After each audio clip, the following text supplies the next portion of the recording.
Good morning, everyone. Welcome to another episode of Intentionally Act Live. My name is Dr. Atyia Martin, and I'm the CEO and founder of All Aces Inc. As always, we are so happy that you have joined us today. And we actually have an episode that's a little bit different from how we normally approach things. You'll notice that there are four of us on the screen today. So we're going to experiment with something a little bit different.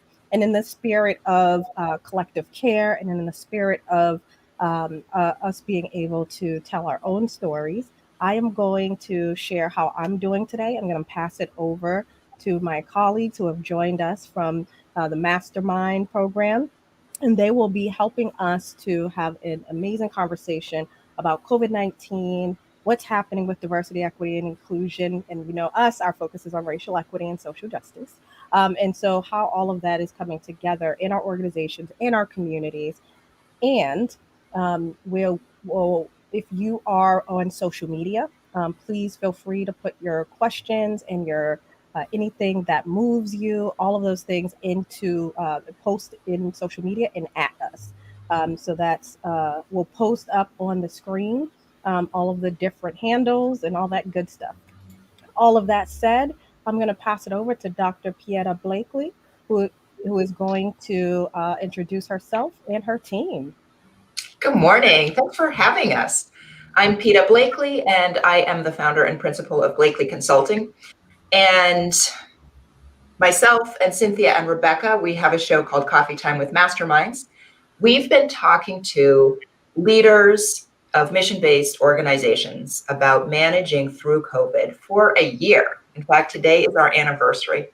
Yay. And in that time, a few themes have come up over and over and over. We've talked about racial equity. We've talked about how COVID has leveraged and increased inequalities.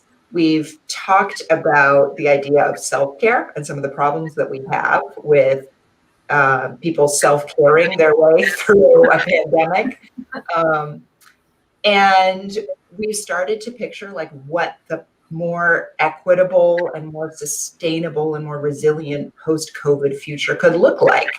So we thought we should really go talk to Dr. Martin and the All Aces team. And so that's why we're here today having this co-branded show. So again, my name is Pieta Blakely. I'm the founder and principal of Blakely Consulting. Cynthia? Hi, everyone. It is so cool to be here. I am Cynthia Rojas, and I am the founder and principal of 2 Year Growth. Rebecca. I'm Rebecca Tuttle. I'm the founder and principal of Grant Right Now and Grant Writing for Good. And Maya came over on the field trip with us today. Oh, right. Some of our viewers are with us. So Atyia, one of the things that we heard really, really early on when we started doing our show was how some of our mission-based organizations were having a very hard time figuring out how to best serve their communities. COVID was so bad in the communities of color that they felt simultaneously a need to help, but also to be physically not there, in order to help keep people safe. And that's just one of the ways that we saw like this was so complicated, so many layers. What kinds of things have you been seeing this year? So many. I could probably take up the whole episode just talking about the trends and things that I've seen. And so let me give a little bit of context, I think, because I see it from several different perspectives, right? So I see it from the local level and from a grassroots organizing perspective and how communities have, in spite of the lack of resources and support from government at the local and state and federal level, that folks have been really stepping in and supporting their community in really powerful ways. And I think in some ways, folks who wouldn't normally work together have come together to really amplify their resources and power and voices, and at the grassroots level and at the grass tops level, right? And that's so the advocacy pieces with local, state, and federal folks to make sure we get those additional resources that should be where we see the greatest needs, right? Because that's the best practice. The other, the main impact that I've seen from the challenges perspective, and when you start to talk about how racism plays out in all of this, is we know that people of color Black, Indigenous, and people of color have been marginalized in our society. We're already struggling, day to day. And so this isn't new. It feels new because it's kind of become more a part of mainstream conversations. But for those of us who live in communities of color and are a part of communities of color or do work as accomplices and allies with communities and in partnership with communities of color, we know that folks have been dealing with this for a very long time. And this particular emergency or disaster has just made worse what folks were already dealing with and pulled and kind of really exacerbated things like the wealth gap, right? With we were having a conversation kind of a pre-show about the devastation that we should expect from for in terms of businesses, particularly businesses owned by people of color. Yeah, I mean, particularly small, the small businesses, family-owned businesses. Yeah. And Pieta, what was the stat that you gave earlier? Was it like a third? Yeah, that a third. I heard, and this was months ago, that a third of the restaurants in Boston had closed permanently. A third of the restaurants. That's just in Boston at the local level. Yeah. Right?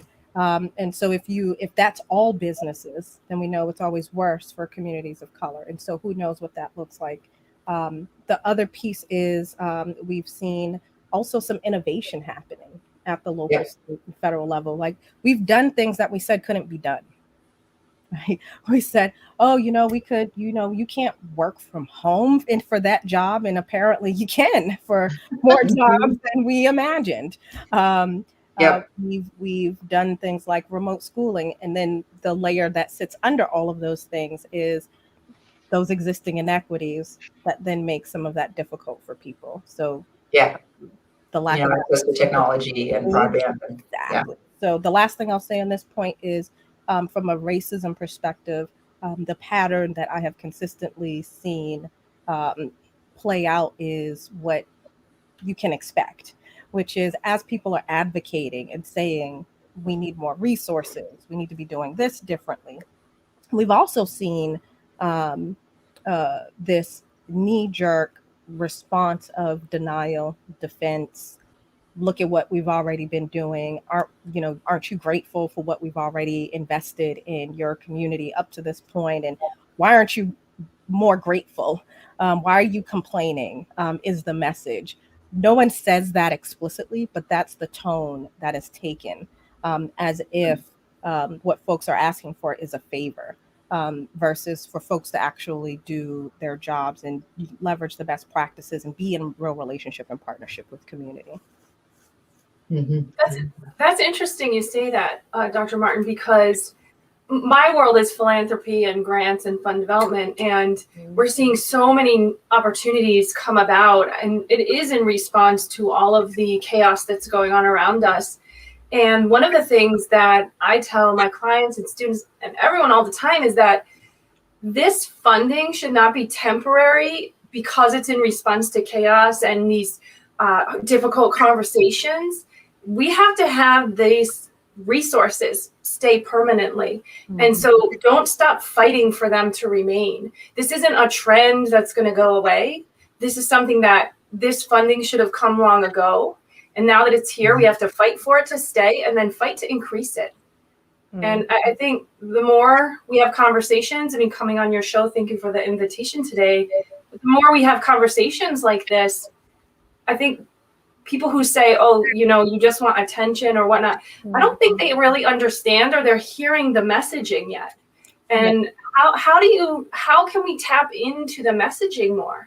What can we do? I think part of the opportunity we have is narrative shifting. Right. So a lot of the messages that we've been hearing from folks is, usually deficit based, usually, from a perspective of how to go and save someone versus being in real partnership with people and organizations who've been doing this since before any of the folks who are usually in their government positions, philanthropic positions. Like these are the folks who've been doing it when nobody was paying attention, when people are paying attention. And so I think there's, I think some work that we can collectively do better in supporting the narrative of organizations, particularly since the disinvestment that's happened over time means that they don't have the resources to, you know, talk about how awesome they are and how amazing they are and all the work they're doing. And so figuring out how do we work more collaboratively within our worlds to shift the narrative and really do it from a strengths-based perspective. And I think on the philanthropic side, what I've been really amazed by, and I'm hoping this trend remains, which is, you know, remember all that red tape for all those grants there used to be, right? And you used to have to do this and used to have all this and all this stuff. And it turns out none of that stuff is important because we can just, you know, simplify process and get people money. So I just wanted to add that in there. We had a really great episode about the potential of philanthropy and about how, you know, philanthropy exists in and is created by systems of oppression and inequality and white supremacy. And there are procedures that are just absolutely baked in that will maintain that, right? And I think that, you know, this year, in the spirit of rapid response, some of that relaxing that you were just talking about has some real potential about advancing equity. You know, and it's important to think about that. I mean, just the same way you said, oh, look, it turns out we can all work from home, you know, and, you know, this is something that like the disability community has been talking about for years. And it turns out they were right. We can't all just work from home and it's fine. You know, there's some real potential here to build back better if we pay attention to these experiments, right? I think also for the paternity community, right? If you're a new parent, think about the stress of being a parent, and I have to go back to work, and I'm leaving this little tiny baby home, and chaos. And it was always, I think we're breaking down the disqualifiers, right? Disqualification is not acceptance. It's not equity. It's you can't because someone here decided so, and we're pushing back against that, and we just have to keep doing more of that because that's how we're going to get to the acceptance, to the openness, to the changes. Yeah, that's a good point. And Cynthia's trying to get in here, so I do want to add something to what Rebecca had asked about. You know, how do we get the message out? And Atyia, you made a good point at shifting the narrative, but also in change management frameworks. There's a lot of literature that talks about focusing the messaging on those who are more apt to change, right? And not spending, we only have a limited amount of energy. And the truth of the matter is, what I've learned this past year is that I'm going to talk to people who are already open to this. Yeah. Because I could expend all of my energy on trying to convince other people. And that feels like a waste of time. And we see that with our presidential election and how there are still holders of the old administration. And it just feels like, you know, our narrative is strong. It's always been there. This is not new, right? And we should share it with those who are willing to hear it, because that's where the change is going to happen. Others will follow or not, and that's okay, because this is never going to be the same. Cynthia, that is an amazing point. And it's actually a conversation I've had from, you know, in coalition spaces recently, particularly around, you know, COVID-19 vaccination. There's this whole piece where we're so intently focused on those people who are vaccine hesitant. And when I say that, I'm explicitly talking about the people who are like, no, I don't want it. Right. Yeah. And it's like, well, but that's like the smallest percentage of people. The vast majority of folks want the vaccine. So why are we expending so many resources on the smallest percentage when we know that there's so many people who do want the vaccine, or they're so close to getting it, they just have questions that people have not organized in a way that was helpful for them. And I want to use this moment to acknowledge that we've had some activity on social media, and we want to say thank you for everyone that has joined us. So Myra and Renee and Denise have affirmed you three ladies and are congratulating you on your anniversary. Yeah. With coffee time with Masterminds, and you're getting lots of love. And then Myra is asking a question. She says, sometimes it's more comfortable to be reactive rather than proactive. So hard to teach, but I stay consistent with my teachings, teaching adults, much more difficult as they're set in their ways. I often use your last words from your climate TED Talk. If we do not take care of each other and the planet, we will be extinct. Powerful. Thank you, Myra, for supporting us and watching the one of our TED Talks. And so, what do you all think about that? Myra just laid out this another angle on the point that Cynthia was talking about. Where are you all at with that? Yeah, it's scary it's scary to lead, right? Much more comfortable to react. And I think that's that's why we're seeing some of these issues. Another issue that came into the spotlight this year, particularly after the murder of George Floyd, was a different discourse about racial inequality. And I think some people have been talking about that for years. I think the conversation got wider this year. And I think my personal opinion is that had to do with COVID. I think everybody in America was suddenly faced with this really bad, scary thing that was clearly nobody's fault, which is a hard thing for Americans to wrap their head around. And like in that moment, Black people were like, you know what else? It's kind of random and not very fair. And that just created space for a different conversation. And made it safer, I think, for people to engage in this conversation in a different way. I think all of these conversations, the racial equity, the climate change, and the COVID conversation are starting to come together, and we're realizing that there's a common root there. Myra talked about people being more comfortable being reactive than proactive. I do think that's a societal thing.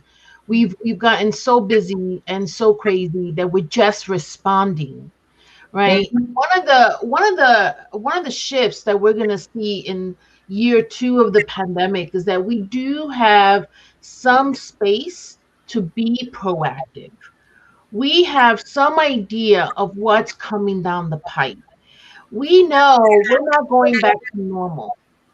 We know there will be another disruption coming, right? Whether that's a hybrid model of living and working, and where some will always be virtual and some will be live, and then those audiences may go back and forth, right? Where we're going to look at how do we work differently, and how do we, it's so interesting. 300 days ago, I was in workshops on how to be on Zoom, how to figure out Zoom. Now I'm in workshops on how to build relationships on Zoom, because this is the way we're going to do it. It's not going away. And so we do have an opportunity to be proactive. And so our show is starting to shift to that regard. What's coming down the pipe? How can we prepare so that it's less disruptive? It'll still disrupt, but it should be less disruptive than last year this time. It's interesting you're saying that, because I'm definitely a proactor and not a reactor. I have to be in my industry, right? I have to find funds to support and bring resources to communities. And it's exhausting, right? It's exhausting. It's facing rejection, not from a place of a negative reaction, but more of a proactive, well, we're going to find these resources and funds elsewhere because this is necessary. And I think to your point earlier, Cyn, about how you were talking about dealing with people or engaging with people who are just they're not for the cause, right? They just are like, I wash my hands of you. I think we still have to find ways to engage them as tough as it is, and as sometimes as annoying as it is, right? Some people are not easy to deal with, right? Because we have to bring them along. And to, I think it was Myra's point earlier about Dr. Martin's TED Talk about, right, we're all on this planet together and extinction happens together. So I think that we just have to lean on each other to find ways to tap into those difficult conversations. And, you know, and then Renee is saying some comments here too. You know, just kind of along the same theme, I think it's no secret that dealing with people who tend to be difficult is difficult. So, Dr. Martin, do you have any suggestions on how to tap into them? Because it's just making that connection, I think, that starts the conversation. But how do you connect? So I think the first part is to check our own egos. So part of this work is well, the most important part of this work is the work that we've done on ourselves, on our own racial equity journey. And remembering that it's been a journey. And there was a time when we were actually those people, sometimes not as extreme as some folks we encountered, but we didn't know all the stuff we know today. And so regrounding ourselves in that so that we can respect people's humanity, and in recognizing that we're all still struggling with our own navigation of, what it means to manage yourself in the context of trying to advance racial equity, not just from a policy systems, like kind of looking at it in a very esoteric way, but in terms of everyday practice, right? How I show up, how I engage with people, being able to listen to folks, being able, and not just hear the words they're saying, but really hear the meaning of what they're saying, what they're actually trying to communicate with us. And I say all of that to say, when we're engaging with folks, to acknowledge that they haven't had the privilege of the journey that we've been on. So they really don't know. They really don't know. They're not acting, sometimes we're like, oh, they're just acting stupid, like, or they're playing, dumb. And it's like, no, they really don't know, because it's right. They don't know. They don't know. And so the goal is to have an engagement where we're approaching it from a curiosity perspective, that we're really trying to understand, well, what is it that you're struggling with? Like, why are you having that allergic reaction to, me bringing this up right now? Right. What is it about the situation or the information that is making you so respond in this way? Do you even realize that you're responding in the way that you are? Let me describe to you what my experience is in engaging with you in this moment right now and what I'm observing. So part of it really is to rehumanize ourselves in this, and that we're on a spectrum and that we're still learning and growing, and we will never be finished learning and growing, and being able to connect with other people wherever they are and see that there's a certain level of knowledge and skills that they just don't have. And I think the last thing I'll say is there's a certain set of skills that we've learned that people need. And if we focus on less on trying to tell people what they need to be doing, because I'll pull from Stoicism on this one, which is it's instead of telling people what a good person is, like, be that person. Show them, right? Show them, and that means that how we engage with them is part of that process. And so the skills I was mentioning earlier are one is obvious: racial equity literacy, social justice literacy. But the other ones are foundational, because racism sits on top of our human flaws and the challenges and kind of the nerdy existentialism that we always, find ourselves in at different moments of our lives. So one is emotional intelligence. Like, we don't really understand our feelings, or that we're driven by them, or why, or all of those things. Being able to engage with other people while we're also managing ourselves. All of that is a skill. The communication piece, right? That, we mentioned that earlier, the listening, but it's also what we say to people, how we frame things, whether or not we create the space to be thoughtful. The other two, critical thinking, right? So we are designed, wired, and socialized in a way where we fall into traps all the time because we're people.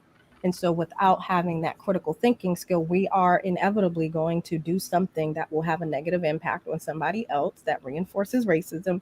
And so to be able to build that skill, and then the last one being conflict management, right? I need to be able to get comfortable with the idea that conflict is healthy, that you can have healthy conflict. It's important to relationships.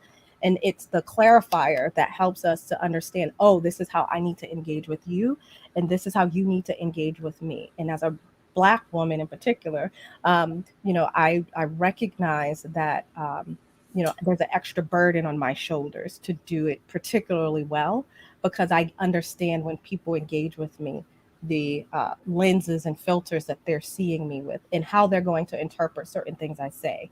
So how I communicate with folks, how I manage myself in interactions in order to accomplish whatever the goal is in that moment is critical. And so these skills have helped me to be able to navigate, and it's helped a lot of our clients. And we have more social media jumping off over here. There's a lot going on. There's a lot going on. So I just want to come back to Daria. Thank you, Daria. We oftentimes don't have these kinds of conversations. So thank you for supporting us. Ahmed Sharaf, who does cybersecurity automation,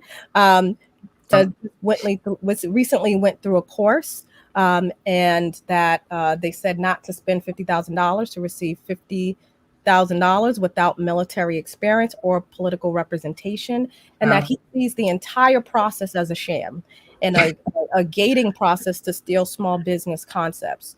For God's sake, they still think you need to know how to fly a plane to hack into one and take it down. Please excuse me. I'm a little disenchanted with such a broken process. This comes back to what we were saying about the restaurants, right? Before we came on air, we were talking about how, to be in a position to get the aid, you had to still be in business, right? Mm-hmm. And how even systems that are meant to advantage disadvantaged entities will often place different burdens on those entities to get it, right? Like I talk about having my business certified as a woman-owned and minority-owned business, and how much extra work and paperwork it is. I say, well, by default, they should just certify all of the business and then make the white men do all this paperwork to decertify, right? It shouldn't be extra work to get right. That process was extremely difficult, though, because I have both certifications for my business, and it was almost impossible. I actually had to have some help with it. So, and we're pretty intelligent people, right? We can't figure it out. What's wrong with the application? It's just ridiculous. It's just an example of how these helps are not as helpful. Right, and I haven't done it for that reason, because Peter gave me PTSD, and now I can't. Gotta get out of my own way. But that goes to show, and we have resources, right? And it goes to show. But one of the things that I think has been extraordinary this year is not only all of the things that have surfaced, but how people have stepped up to the challenge. And one of the unique things about the pandemic is that for the first time in a long time, the people we are serving are experiencing the same issues as the people who are helping them. So often leaders of organizations, of nonprofits, are also experiencing financial burdens or the issues of having to homeschool. Every parent became a teacher last year, right? Negotiating Zoom meetings with Zoom classes, right? And so we saw that across the board. And when philanthropy responded by funding intentionally BIPOC-led organizations, there were some capacity issues there, right? That's a plus, but also a minus. If you are not used to getting a flood of money coming your way, now you need the infrastructure to help manage that. And I am blown away by the number of people who have stepped up in the middle of all of this craziness, and they continue to serve. they continue to build their own capacity, and they hold space for their staff. And that's been extraordinary. But I think that connectedness and give back is what makes people feel a part of something other than lockdowns and a pandemic and devastation. And I think that's why it's so important for us to continue the momentum around these new resources, these new changes, because that's where we're going to see people connected, and people need connectedness right now. We're in such social isolation. I mean, let's be honest. I would love to reach out and hug you guys today, right? But we can't. It's been a whole year we've been doing this show literally on a screen. So, just be holding out hope. I'm still holding out hope. You are, Rebecca. You are. You always do. You're the one. So I'll just sorry, go ahead. Oh, no, I'm sorry, Pieta. You go right ahead. We had an interesting show early on. I said after a show that I was really mad about self-care. And so we had a show called I'm Mad About Self-Care. And the reason I was mad was because I thought that the whole notion of self-care further disadvantaged people. And that it was structures and organizations creating impossible situations and then asking the staff on their own time and out of their own budget to, take to bubble baths, go to therapy, whatever they had to do because their job, because their circumstance was just wasn't written well, right? Was not designed to be doable. And so we started talking about structural care. And I've noticed that you talk a lot about structural care on your show.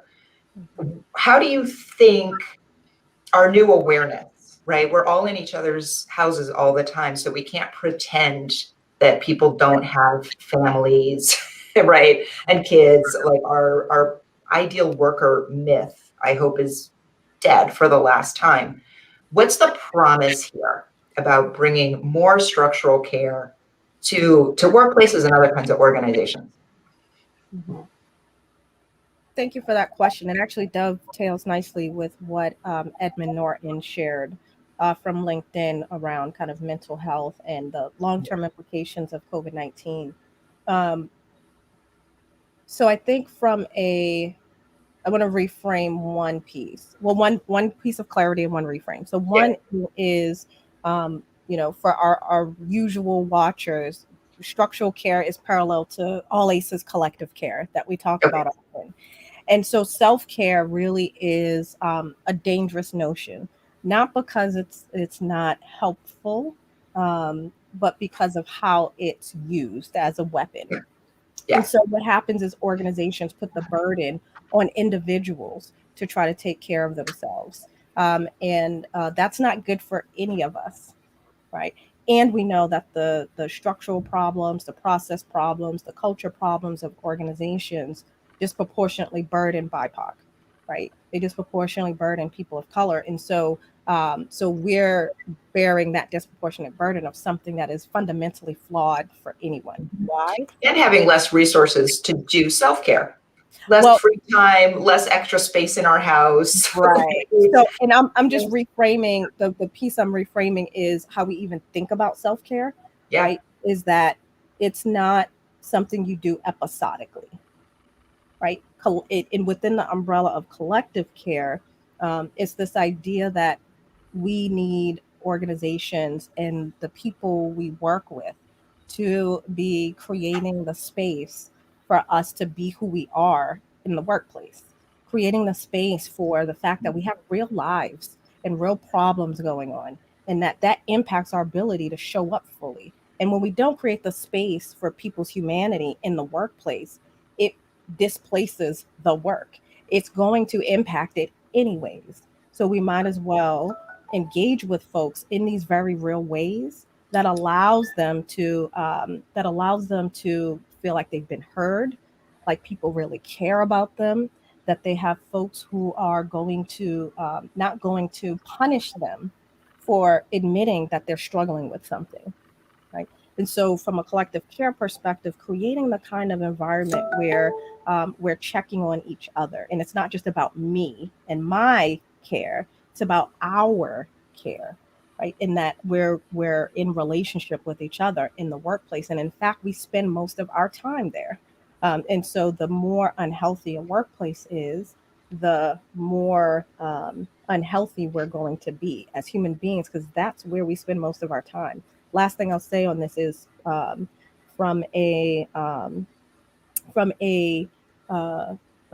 previous world, one of the things that I have learned is that the healing is in the doing, right? And so when we are able to channel our emotions that are causing us to feel certain ways, frustrated, angry, all of the things that we have to deal with on a regular basis, that we are able to channel that stuff into productive areas. And it becomes even more powerful when I can do that as part of what I'm doing in my workplace, right? That my workplace creates space for me to channel my energy into things that I'm passionate about, that will ultimately benefit other employees and ultimately benefit the organization. And I'll land here with a concrete example. So a lot of times people talk about affinity groups, and everybody, organizations want to create spaces for this is I'll be careful with this. I'm managing myself. That we how do we help? We get a lot of leaders of organizations asking us on the All Aces side. Well, how do I help my Black employees, through this very difficult time? Or how do I help my Asian American employees through this difficult time? Or how do I? And the challenge, the problem with that framing and that approach is, well, why are you asking me? Right, and not them, right? Why don't you ask your team what they need? Yeah. So don't just create an affinity group, right? That, so y'all can go in the corner and cry together, right? It has to be intentional. It has to be part of, well, what does this mean to the organization? How does this help us collectively? How does this help us potentially do better? And how does it help the actual employees that they're meant to serve? And so it's this more strategic approach to the points made earlier, instead of this reactive kind of, I'm just doing a knee-jerk thing. Incident happens, I put out a statement.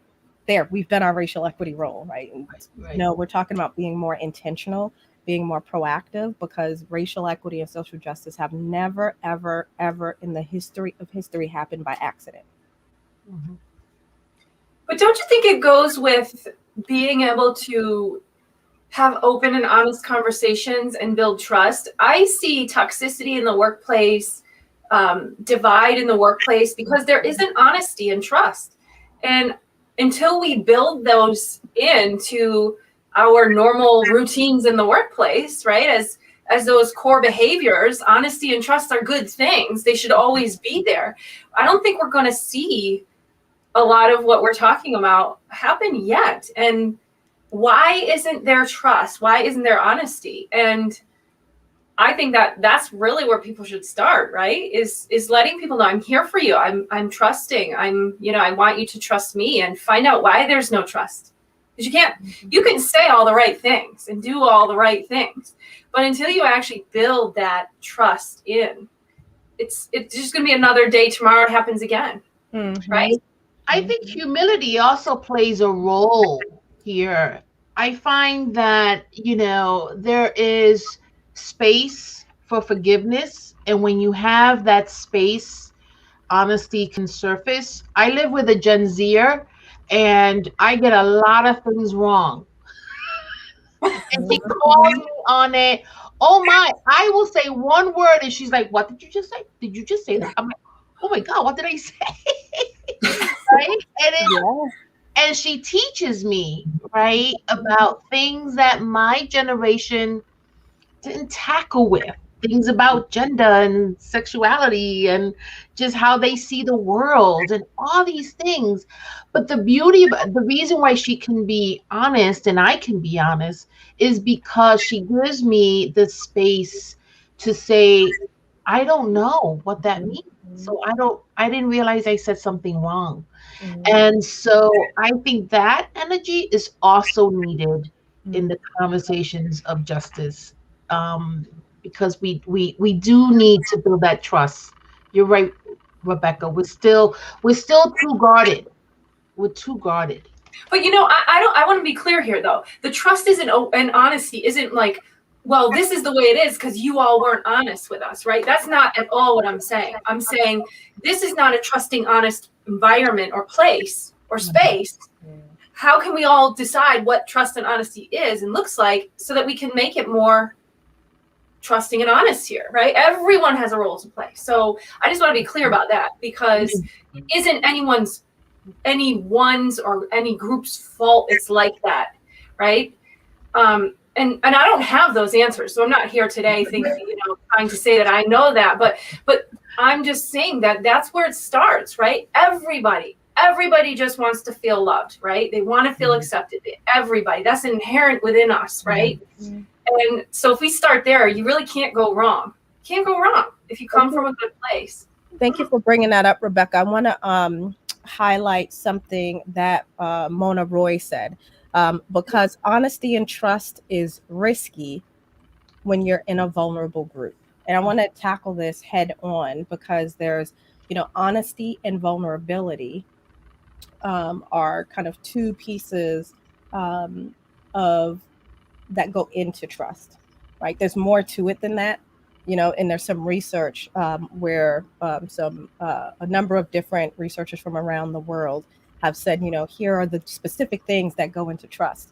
For the purposes of this conversation, this idea of the risk that people of color have to take to put themselves out there. And if the environment doesn't actually facilitate the kind of, the way I'll say it is the kind of respect of people's dignity and humanity in the workplace, then of course I'm not going to give 100% of myself. Of course I'm not going to, when we're having these conversations, put myself out there, even when everyone turns to me as the person of color in the space, right? But on the other side of that,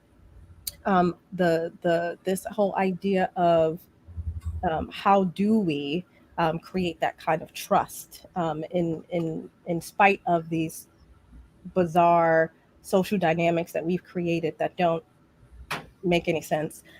Just when you look at them at face value, that we actually have an opportunity to bring humanity back into structure and process, right? So if we're in a meeting, don't just jump into the meeting to talk about business. Just create like this much space to like, hey, checking in on folks. Right.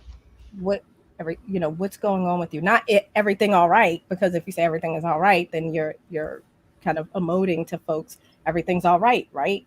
Just like say you're good and then we can move on. To really check in with folks, create the space for folks to know that they're cared about, right? That the research is so clear that people feel good about organizations where their voices are heard, their supervisor takes a coaching stance with them and creates the space for them to be who they are, that there are people they have good relationships with at work and like friendships at work, that they're part of, they have clarity on the decisions that they can make without running it up the chain and all those things, right? So many pieces go into it. And so really for organizations, the question becomes, when are you going to decide for your collective who you all are going to be, how you're going to support folks in being able to show up as their best self, to thrive in the organization. Racial equity is not a nice thing to do.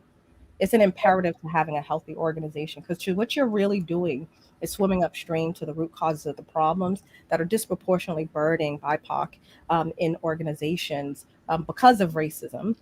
But you're also addressing structure, system, and culture issues that are problematic for anyone in the organization. Right? And so if you want a healthy organization where you're not leaking talent that, like a revolving door, then these are the things that we have to be doing. And as our society gets more diverse, right? We are going to have to figure this out. And so it's an opportunity for businesses, nonprofits, philanthropy, government to show up in a different way and to really start asking ourselves the question of what are we going to do to shift the dynamics of the spaces and places that we've created so that people can thrive.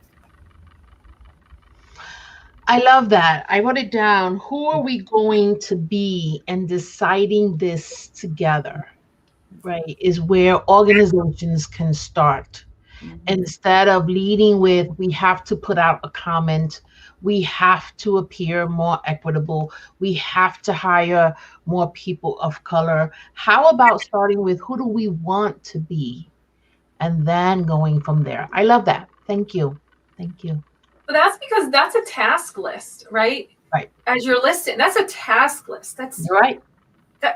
Not a fun humanity is not a task. Right? That's my takeaway for the day. We always have our show takeaways, right? Humanity is not a task. Just as Dr. Martin said, just put down your ego, like reach out your arms, right? Just, gosh, right? You know? Yeah. And maybe this is particularly the time. I think, everything's been, everything is up in the air. Because of the pandemic, this has knocked us out of our routine and has a lot of people individually and in organizations thinking differently about who are we going to be going forward. So it's not just the pandemic, also our year of racial reckoning. I think we're in a position to be more thoughtful, and I think we're in a cultural moment of more thoughtfulness right now. Yeah. So what can organizational leaders do to maximize this opportunity? Right. Mm-hmm.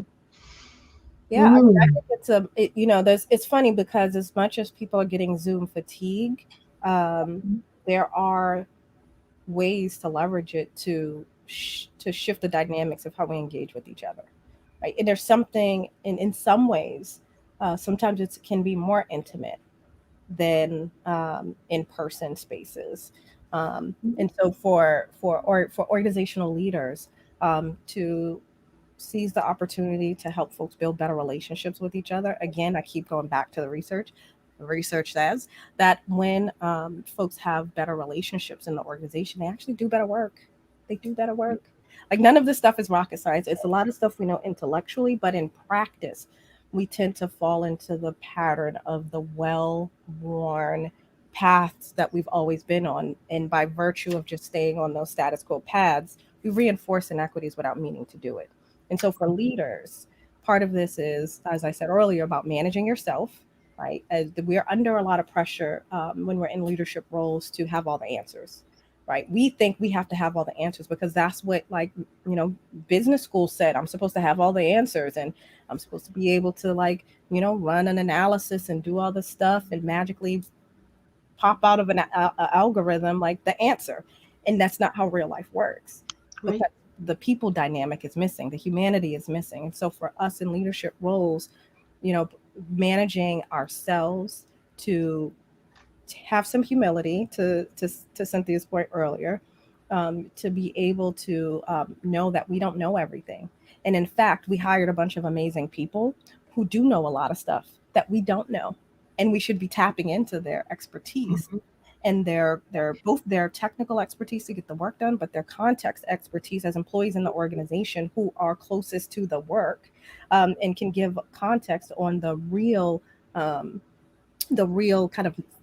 of robust narrative of the organization and what's really happening and how people are really struggling or really thriving. And the last thing I'll say on this point is those skills I mentioned earlier are particularly important for leaders to have, right? So from a leadership perspective, in order for us to really be successful, right, we need our people to be successful.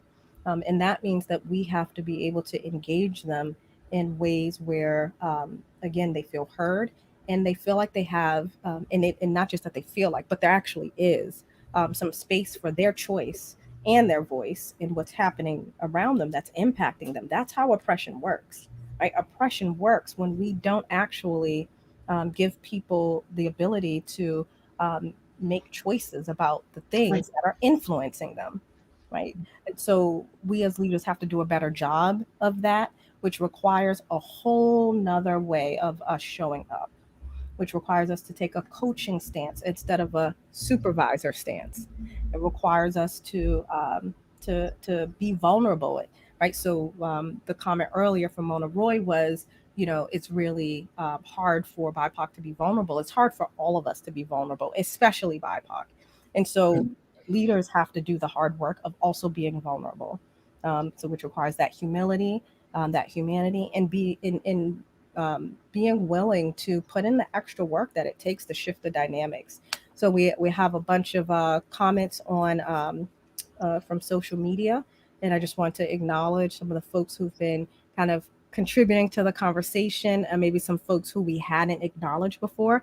So Melissa Patrick, we see you out here with your social work life going on. And so Melissa is sharing that toxicity and lack of trust in the workplace is rooted in the deficit thinking about BIPOC and us versus them thinking on the part of organizational leaders, which feeds right into this conversation around organizations and leadership and the challenges that we're having. Other folks who have contributed, Mona Roy is on a roll right now. So I'm not going to read all of it, but what I will say is thank you, Mona. Daria, always a pleasure to see you, Daria. Thank you so much. And Daria is affirming Mona Roy. And then Ahmed Sharaf is still here with us and providing context. So thank you all for being here. And I'm going to be quiet now. I do want to add something that Mona Roy is saying. They mentioned this idea of Zoom has created equalizers, right? No one's taller. No one has the fancier office. Some of us might have a fancier background or not, right? That weird background that Zoom does. Anyway, and I've never thought about that, but you're right? It's not about getting intimidated because somebody just walked in the room in a suit and they're tall and they're big and they're just demanding presence. We're all the same size here, right? And so it kind of creates an equalizer that's really interesting. So thank you, Mona Roy, for that. Mona Roy, sorry, for that point, because I had not thought about that. And I want to add context to that because I think that is a opportunity, and we have to be intentional about how we leverage the opportunity, right? Because there are a number of attitudes that we have about folks, depending on what we know about them. And part of that is whether or not you have kids, whether or not you, what's happening back here, right? The background. And so there are ways that we can be intentional about allowing for that equalizer space to actually happen. And that's welcoming the distraction. Like when a kid pops in the screen and is doing what kids do, and I have lots of amazing stories around that from this year. But do that, just acknowledge, hey, there's a kid back there doing the thing. That's hilarious. Ha ha ha. Thank you for sharing your joy with us. And then we could, keep it moving, but acknowledging that it's not a deficit, and that person has to feel embarrassed or, oh my God, I'm so sorry. I hear people apologizing so much because of a kid or, usually it's a kid situation, sometimes pets. And we shouldn't have to apologize for real life. Right. And so how do we help create that space for folks so that it really can be that equalizer? Yes. That's a good point. My daughter was doing her math homework on my board right before our episode 2 weeks ago. And kids love it. They love this kind of stuff, right? They think it's cool to be in their parents' workspace. And so I get a whole lot of the bomb, not me, but I'm with people who get bombed all the time, and I think it's hilarious. I love it. It does bring the humanity back to work. And if you spend a lot of time with me, you know that I have a dog that is suffering from from separation anxiety because now he's around his parents all day, every day. And that means he needs to be on my lap all day, every day. You wouldn't have known that if I was in the office. Yeah. And all you would have gotten was a picture of him. But to be on Zoom with me is to know Rocky and to know that he likes hanging out with me. He's not here during the show because it'll be crazy. Rocky Amazon guy. So I want to acknowledge Denise Page, who is affirming us today, saying that she loves the wisdom, knowledge, and energy that you young women are bringing forward. Thank you for your commitment to this work. So thank you, Denise, for watching. Thank you for sharing your love, which transitions us to our last 5 minutes.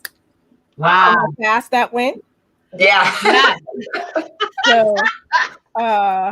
So with our last 4 minutes. Yep. What is it that we want the viewers to walk away with in terms of the possibilities for racial equity and social justice that COVID-19 can bring for us? So I'm going to kick it over to Rebecca, and then you can pass it on to somebody else. I just say, open yourself up. Just open up your arms and open up your mind and listen to people. People are hurting a lot. And you could see that they could have a smile on their face all day and they're hurting inside. Just open up.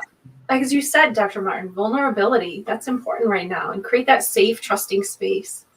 Can't go wrong. And then I'll pass it for you to Cynthia.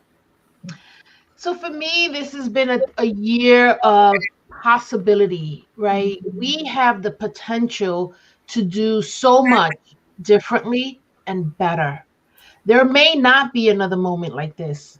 And so I tell people, take this moment, take this time, and think about, I always start at the end, what is your vision when all of this is over? What does it look like? And then back into that and make it happen. This is what is tasked to all of us. And what an amazing opportunity. Pieta. This, I think one of our major learnings this year is, we're all in this together. We, particularly in America, we have tended to think that poverty is a moral failure, that people can hard work themselves out of anything, including health problems, right? Including racism.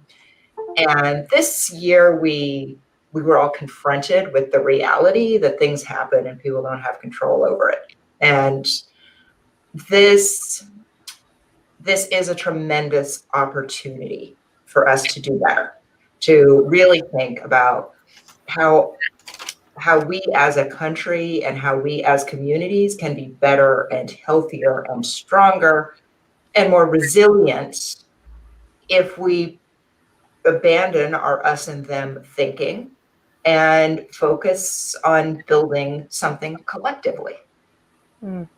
Thank you so much, Pieta. And I just want to acknowledge, because it is part of my personal value, that I have said Pieta's name wrong on several occasions. And I think, in fact, that I may have said it several different ways. And so I apologize, because part of us doing racial equity and social justice work is respecting people's humanity, starting with being able to say their name properly and acknowledging when we don't. So thank you, for that. And then what I will, the only thing I'll contribute to this is I saw a quote from, I believe it was Nietzsche. I'm trying to say his name right because I grew up with people saying Nietzsche. I think it's Nietzsche. That freedom is not a given right. It is a skill that we have to learn and put into practice. And so, and it's in my, there's things about that are at the individual level, like that's from an individual perspective. We know that freedom is also sits within a context of social structures. And so there's a whole nother piece around how do we leverage the skill of freedom to get the full social context of freedom My hope is that with COVID-19, that everyone is able to better see what their power is. As BIPOC, that we're able to see our power in um, being able to shift the dynamics of the spaces that we're in. To James Baldwin's point that he made, we kind of have to teach people how to engage with us. They don't know, right? So we have to do that, whether it's fair or not. We don't actually live in a fair world, and so it's really about what is the world we're trying to create. And for white people, that your power is also in partnership with people of color, in the story of racial equity and social justice. And that we're able to leverage our power to speak up in moments, even when we don't always know the right thing to say, that we build skills so that we can better advocate in those moments and build relationships that allow us to have collective power. So thank you all for watching us today. We officially have ended on time. And, as always, we are sending lots of love, hope, and intentional action to each and every one of you. And please join us on intentionallyact.com to be a part of our learning community, where we have these kind of conversations all the time with hundreds of members from around the world. Thank you very much, and have a great rest of your day. Have a great weekend. Have a great Thank weekend. you. Thank you.